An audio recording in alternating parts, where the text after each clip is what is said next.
Who would have thought that the birth of my first grandchild would lead to the possible destruction of my 24-year marriage to Jane? I'm sitting in the back of this rented utility van, just up the street from my daughter's home, hoping what happens next doesn't finish what I considered a very loving and wonderful marriage. According to my daughter Sarah, Jane typically goes for a long jog around noon on the days she visits her grandson. Sarah says Jane comes back after an hour or so and looks fairly flushed from her workout. I'm here to see what Jane's workout consists of. My name is Bill Jones, and until a month ago I was living the dream. My business is doing great. I'm 47 years old and part owner of a fabrication plant that is on the cusp of a new patent that will revolutionize one of the plastic extrusion processes. If everything goes according to plan, I stand to make a few million on the patent even after sharing the profits with my co-inventor and the 5 investors who backed our development. Besides my work life, I thought my personal life was everything I could ask for. As I said, my wife seemed to love me and our life together. We have one child, Sarah, who we're both very proud to call our daughter. Sarah met, married, and got pregnant to a wonderful man 10 years her senior right after graduating from the university. The funny thing about Sarah is how easily she's taken to motherhood and being a full-time homemaker. Here's a girl, a woman really, but she'll always be my girl, who graduated with honors and had every intention of taking the financial world by storm. Sarah's graduation present from her mom and me was a full 6 weeks of touring Europe. It was her reward for finishing college in 3 years, bucking it up while most of her peers spent spring and summer breaks on the beach. Sarah met her future husband in Europe. She claims it was love at first sight, something she wouldn't have considered possible before that first evening in Madrid.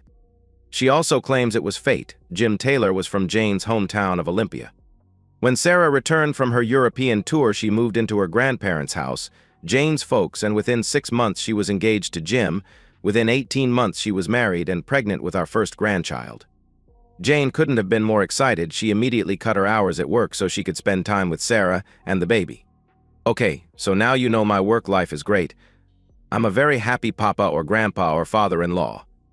That brings us to my marriage to Jane. Jane and I met at the University of Washington. I was a senior and Jane had transferred in from Washington State. We had a class together, one of those entry-level classes required to graduate. Jane was, and still is, a very attractive woman. She's 5 foot 8 inches, athletically built. She's been a runner since high school, with a great smile and beautiful hazel eyes. I was smitten the first day I saw her, but our few conversations after class led me to back off since she seemed reserved. By the time the quarter ended, I worked up enough courage and she accepted my invitation to go out.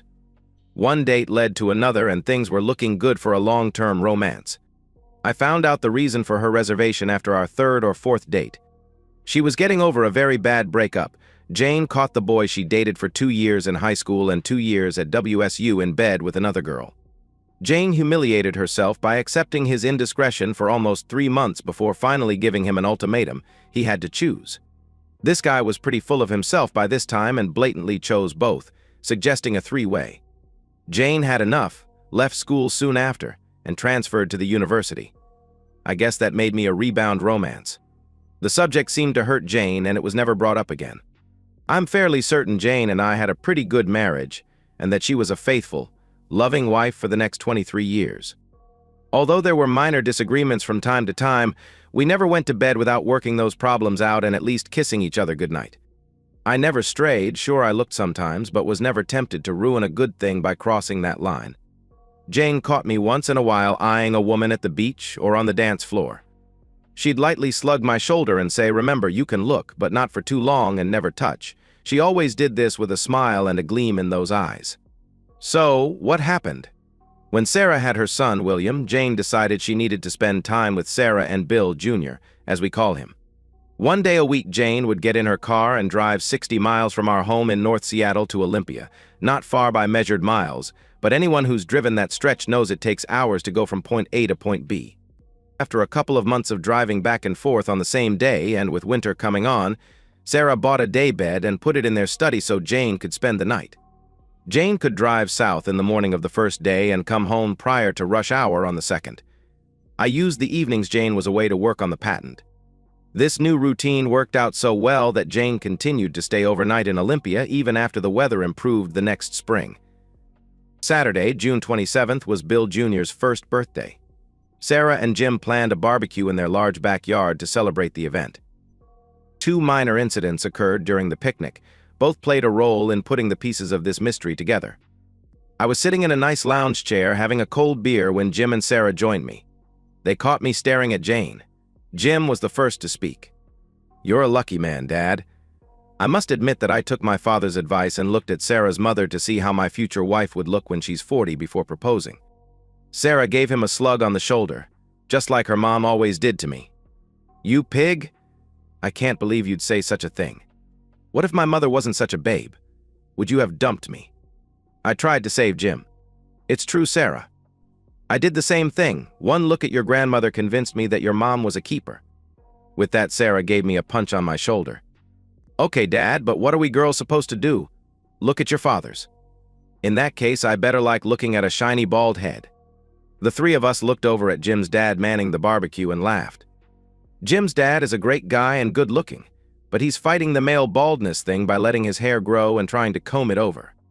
Right now, the wind was blowing it around, and he looked like a certain future president. "Well, anyway, you're right, Jim. I'm a lucky man. How many men are married to a 45-year-old woman who has the body of a 30-year-old? Sarah replied. "She should be in good shape with all the running she does. Every day she's here, Mom takes off by noon and spends at least an hour running to the waterfront and back. I don't know how she can do it." "Yeah, she runs at least 4 days a week at home. Once or twice a week I go out with her and she runs me ragged. She'll do 4 miles at a 7-minute mile pace. I think she's going to try for the half marathon this fall. You have to hand it to her." About this time, Jim's dad, Jeff, called everyone over and started serving the grilled corn on the cob and burgers, including some surprisingly good veggie burgers, the first I've ever tasted. I sat with Jeff and Jim, and we compared work notes. Jeff had a restaurant supply business and he was grooming Jim to take over when it was time to retire in 10 years or so. After the meal, I went inside to grab a few beers for the three of us, and just before I walked out the patio door, something caught my eye in the house behind Jim and Sarah's. I took a step back into the house and focused my eyes. Sure enough, Jim and Sarah's backyard neighbor was standing at an upstairs window looking over into our yard with a set of binoculars. I couldn't tell for certain, but it looked as if he was watching the table where Jane, Sarah, and Jim's mom were sitting. As I moved back through the patio door, the neighbor quickly lowered the binoculars and stepped back from the window. "Jim, what's the deal with the neighbor behind you?" "I just saw him staring over here with binoculars." Both Jim and Jeff took their beers and gave me a look like, "What the hell? That's Alan Ross? He's actually a salesman for one of our main vendors and the guy gives me the creeps. We had a neighborhood watch block party last year, and even though the guy doesn't live on our block, he shows up." Everyone thought it was a bit strange. I caught him more than once staring at Sarah, so I went over and talked to him. He of course recognized me, was surprised we were neighbors, and apologized. He said Sarah reminded him of someone he knew back in high school. I let it go, but it was strange. "Well, I hope you keep the curtains in your back bedroom closed." What an asshole. But something about this rang a small bell in my head. It was a long afternoon, and by the time Jane and I headed home, I forgot about the kid's neighbor. It wasn't until Sunday morning that I remembered. Jane was out on one of her runs and I was having my second cup of coffee, so I went over to the bookcase and pulled out one of Jane's high school yearbooks. We keep all that nostalgic stuff with the photo albums in the den. I looked up the name Alan Ross, and much to my surprise, there was a handwritten note in the margin. "Jane, it's been 2 great years with you. And just as your favorite song says, we've only just begun. I am looking forward to next year at WSU and all the years after. Your love forever, Al." So, it was Jane's old boyfriend who was living right behind Sarah and Jim. Did she know? If she knew, why didn't she say anything? These and dozens of other questions swirled around in my head until Jane came home and took her shower. By the time she came downstairs, I had a fruit and yogurt smoothie waiting for her. As usual, Jane had that fresh, flushed, and glowing look about her. She looked so beautiful, I almost chickened out, but I sucked in my breath and asked the million-dollar question. "Jane, do you know an Alan Ross?" Jane's answer was so fluid, in retrospect, it was almost as if she anticipated the question and was ready with her answer. "I knew an Alan Ross in high school. We even dated for a while. Why do you ask?" Jane's answer took me by surprise, and I decided to play the rest of the hand close to the vest. "He lives behind Sarah and Jim." When Jim caught Ross looking at Sarah, he called him out and Ross said she reminded him of a girl he knew in high school. Given how much Sarah looks like you at that age, I wondered if you weren't the girl he was talking about. It could be. But why bring it up? Did something happen? Not really, but I think I saw him watching us from his house yesterday. It just seemed a little odd, that's all. Then events cascaded to this moment with me sitting in this rented van. First, the next time I went into the den, Jane's senior year yearbook was no longer on the shelf. It was like a punch to the stomach. I had to sit down in my leather chair and catch my breath. What the hell is going on?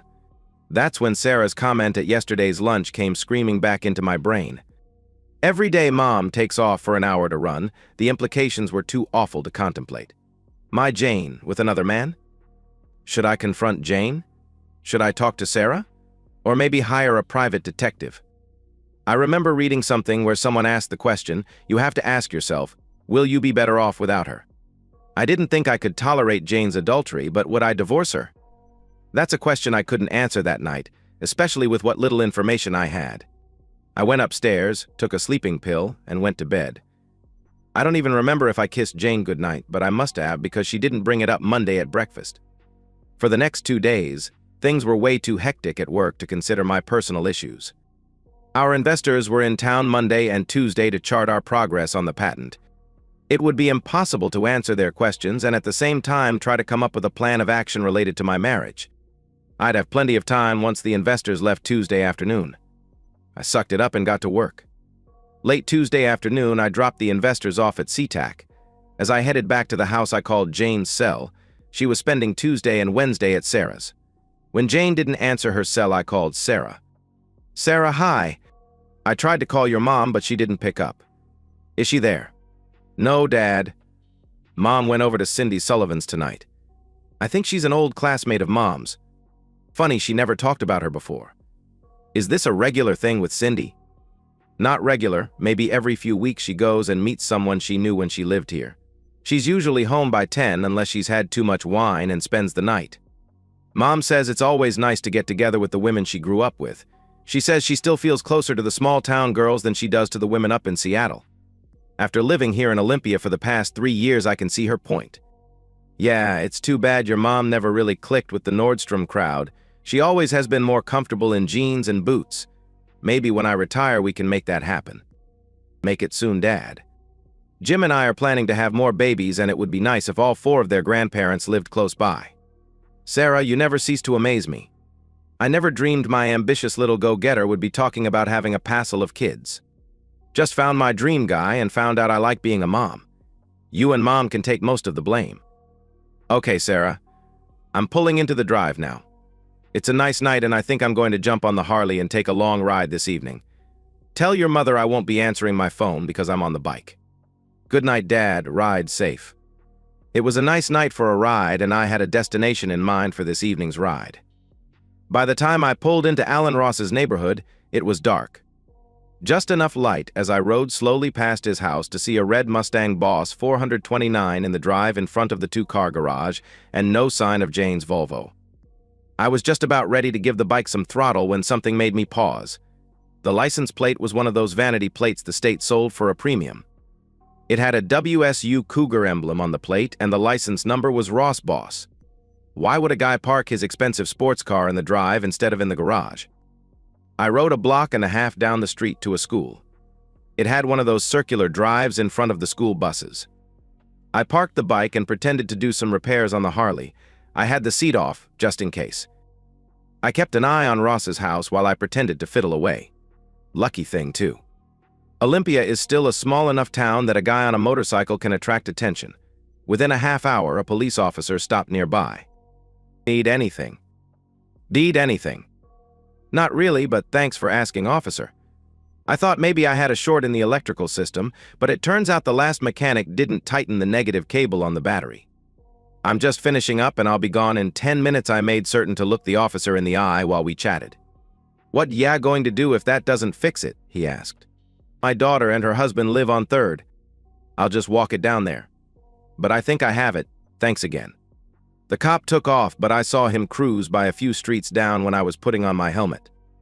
The bike was started and the headlight was on, so he left me alone.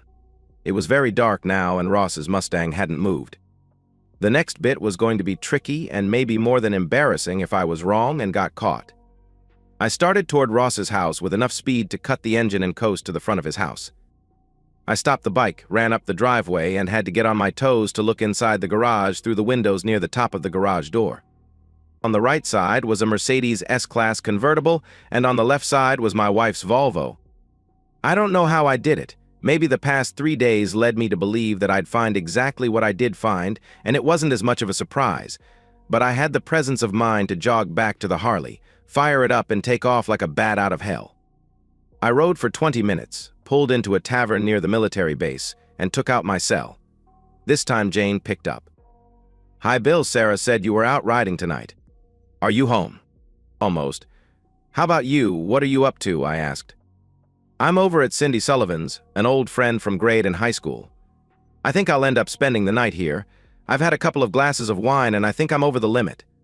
I feel okay, just don't want to take a chance." "That's good thinking. Listen, I needed to talk to you tonight because the meeting with the investors ran into a couple of snags. I'm flying out tomorrow and won't be back until this all gets straightened out. Sorry to spring this on you at the last minute." "Oh, Bill, I'm going to miss you. If you're going to be out of town, is it okay if I stay here in Olympia until you get back? You know how much I hate staying home by myself." "No, you go ahead and stay with Sarah. I'll give you a heads up before flying home. It should be Saturday at the latest. Bye." "Bye, Bill, I love you." Damn, why did she have to go and say that? It just made her betrayal that much worse. I really wasn't going out of town, of course. I just didn't want to deal with Jane while I set up the rest of my life. I rode home trying to see through a couple of misty eyes. I don't think I'm a pussy, but I'm not ashamed to say a few tears fell and quite a few curse words crossed my lips while thinking about 25 years with the woman I loved more than myself, the mother of my daughter and the grandmother of our beautiful grandson. I wondered if my life would ever be happy again. Wednesday, I called my business partner, explained the situation, and told him I'd be out for a few days. He was sympathetic and said the usual nice things to commiserate, but deep down he was probably thinking how this would affect our deal. I can't say I blame him if that's really what was on his mind. We were so close to making a small fortune, and here I am dumping a load on top of it. Then a call to our lawyer for a reference for a divorce attorney, making certain he knew it had to be a very good one, maybe the best. There was no way I would split millions with a cheating whore who may end up with an asshole, spending my money on cars and whatever. The attorney I was referred to understood the urgency of the situation and agreed to meet me that evening in his office. He was upfront about it. I could count on paying him a handsome premium for the after-hours meeting to clear his calendar and expedite the paperwork, but he assured me it would be worth my money. I checked into a local hotel and called Jane at noon. Of course, she didn't answer. Whether she was actually running or was jumping Ross's bones at that moment was irrelevant. I just wanted to avoid any conversation. I left her a message that I'd be tied up in meetings, but would call her tonight. When I met with the attorney that evening, he had his act together, obviously not his first time dealing with this situation. He listened to my tale of woe and my desire to go forward without getting scalped. He said the paperwork would be ready by Friday morning and gave me the getting separated checklist. Accounts to close, items to label, how I wanted to handle notifying Jane, etc. When he heard my plan for giving Jane the divorce papers, he started to shake his head. I assured him I could do it without ending up in jail. He said he still advised against it, but he could understand my motivation. Just don't be stupid. Thursday, I went down the checklist.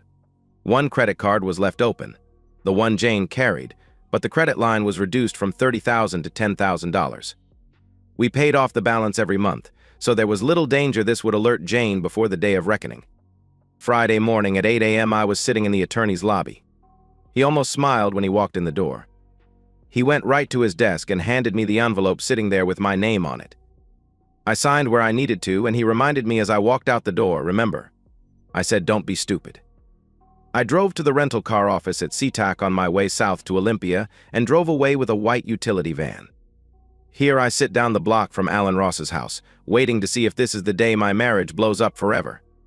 At 1:45, Jane comes around the corner wearing her jogging gear. She heads toward Ross's house, up the steps, reaches under a planter, and lets herself in the door, just like it's her home. At 1:55, Alan Ross pulls up in his Mercedes and parks in the garage. At 1:56, I drive the van over to Sarah's house. Sarah is surprised to see me, but not as surprised as when I tell her why I'm there. I tried to tell her in a way that wouldn't shock her, but that's probably unrealistic. I asked her to call her husband Jim and meet us at home as soon as he could get away. I knew when this was over that Sarah would need Jim's strength. No, Dad, no. That just can't be true. Mom loves you. She'd never cheat on you, and I can't be that stupid. If she was cheating, I'd know. You must have it all wrong. Sarah, I'd give anything for it not to be true. I loved your mother for over 25 years. Damn, we were going to celebrate our 25th anniversary next year. But let me tell you what I saw. I told Sarah all the evidence I had so far. Sarah remained reluctant to believe. We picked Bill Jr. out of his crib and took Sarah's car with Jr. in his car seat around the corner and parked in front of Alan Ross's house. Sarah stayed in the car while I went to the front door with the manila envelope. I had to ring and knock before the shithead answered the door in his bathrobe. Who the fuck are you, pleasant guy? I'm Jane's husband. Can you please call her to come to the door? I want to talk to her. He stood there with his mouth hanging open. He tried to shut the door, but I was prepared for that and stuck my foot in the jamb. It hurt like hell, but kept the door open. I busted it open with my shoulder and yelled inside, "Jane, come here right now." Ross kept pushing on the door, but it wasn't doing him any good because now my torso was in the way. I kept yelling for Jane to come to the door. I don't know how, but I kept my cool and didn't threaten either Ross or Jane, but I did keep shouting for her to come to the door. When Jane finally appeared, she had her jogging gear back on. I'm assuming she was naked when Ross answered the door. She had a frightened look in those eyes I loved. "Bill, what's going on? Why are you here?"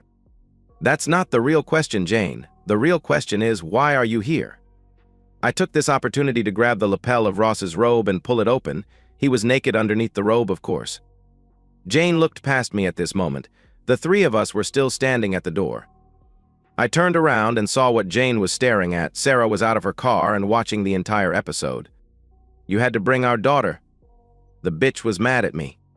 No, she wanted to come because she said there was no way her mother could be cheating on our marriage. She was anxious to prove this was all a figment of my imagination. And you can be pissed at me all you want, but I didn't make this mess, you did. I was starting to lose it, so needed to back out now. I handed Jane the manila envelope. She touched it as if I handed her a live grenade. "I'll be staying with Jim and Sarah tonight. You can stay with your long-lost boyfriend. Read the paperwork. Get a lawyer. Don't come home until you understand what's in those papers and you can abide by the terms. I'll have Jim bring your suitcase and personal items from their house. I don't know what Sarah and Jim are going to do from now on. That's their decision. But you and I are getting a divorce. Goodbye, Jane." I turned and walked away. I thought I heard a wail from Jane, but Ross was slamming the door too hard to tell for certain. "Dad, I'm so sorry. You better drive us back to the house." "I don't think I can make it." Sarah practically collapsed in my arms as I opened the passenger door for her. While my life sucked from that moment and for months to come, I don't think it compared to how much worse it was for Jane. Jim was shocked when he was told about Jane and Alan Ross. He was so pissed that for months he refused to allow Jane in their home or to see her grandson. Sarah didn't argue with Jim. If Jim was pissed, Sarah was livid. I was in their home when Jane called Sarah to talk.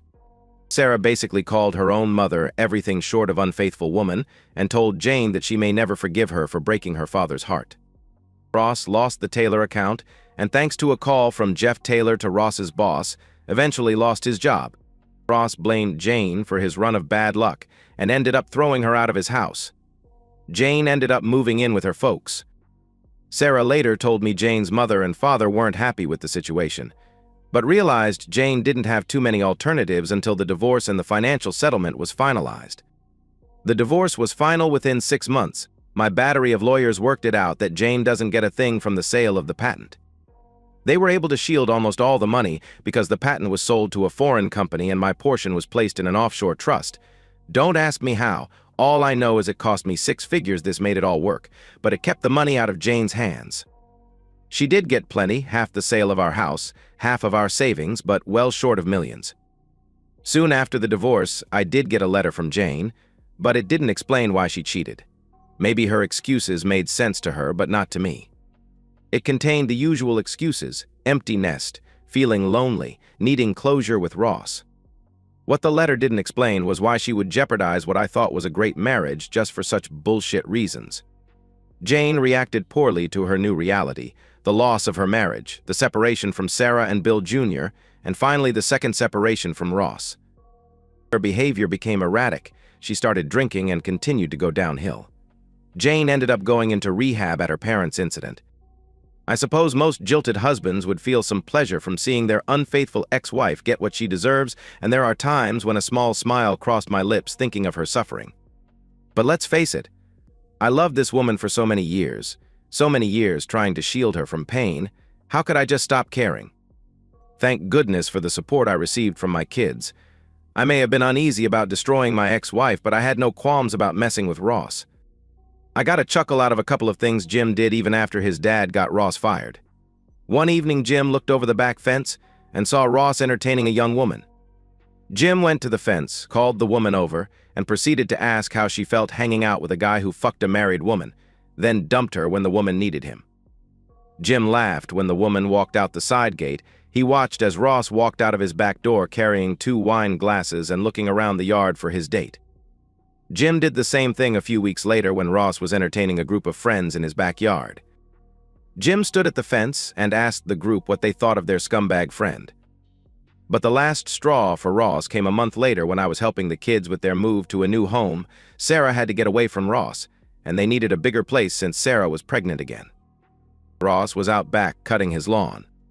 I told Jim to wait a couple of minutes, then start recording the scene on his smartphone, but make certain to put his thumb over the microphone. I jumped over the fence and started to talk to Ross in a low voice. I said a few things to get him riled. Ross was so pissed that he took the bait. Jim caught it on video. I was standing with my hands at my side when Ross took the first swing.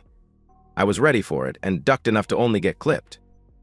My first roundhouse caught Ross right in the nose. The sound of his nose crunching and the sight of the blood made my heart swell. The second roundhouse caught Ross in the solar plexus. Ross doubled over and began puking. I had to back up fast to avoid getting my shoes covered with his bile. As he leaned over puking, I grabbed his ear, twisted the hell out of it, and whispered, "Next time you won't be so lucky. Next time you'll get seriously hurt." Ross was still doubled over when I walked out of his yard through the front. Somehow his Mercedes got keyed. I immediately went to the police station with Jim. My story was Ross invited me over to his yard. I figured it was to apologize, but when I got there, Ross took a swing at me and I only defended myself. Jim showed the cops his recording and I swore out a complaint of assault. Hours later, Ross got out of the emergency room and headed to the police station to swear out a complaint against me. The whole episode came down to he said, and I ended up walking out of the courthouse scot-free. It's funny, I spent my entire career believing in the win-win philosophy. Always looking for a way for both parties to a contract to walk out of the room feeling good. There's nothing win-win in a divorce, at least nothing I can point to. It's definitely lose-lose, no matter how bad you stick it to your cheating ex-spouse. It's been 2 years since that awful afternoon sitting in that rented van. I wish I could say that I met a 30-something bikini model who pledged her everlasting love and fidelity to me, but we all know life isn't really that kind. I had 24 great years with the woman I loved with all my heart. I have 2 great kids, yes, I consider Jim to be a son, and now 2 great grandchildren. Financially, I'm in great shape. Do you know how many men get shafted by the system and end up living in a 1-room apartment while supporting a cheating ex-wife? Too many, but at least that's not my fate. No, I have enough money to live comfortably and even travel. I'm currently spending a month touring Italy on a Ducati. Even took in the Moto G pieces in Mugello. But as I sit having an espresso outside a cafe in Florence, I have to fight back the tears. Jane and I always said we'd do this together, tour Italy on a motorcycle with no deadlines and only each other. Now I'm doing it without her. Jane did get out of rehab, but still lives with her parents. Sarah and Jim allow her to visit her grandchildren for no more than an hour every month. I think Sarah does this as a form of torture. She still hasn't forgiven her mother. The question haunts me, how could she do this to us? Life isn't a movie where every question is answered before the credits. It's more like a Joseph Conrad novel, Life just is, and often absurd, and the good guys don't always win. I finish my espresso, put the helmet back on, start the bike, and ride into my own heart of darkness. And that's the end of today's story. If you enjoyed it, please give this video a thumbs up and drop a comment below. Your support helps the algorithm push my content further.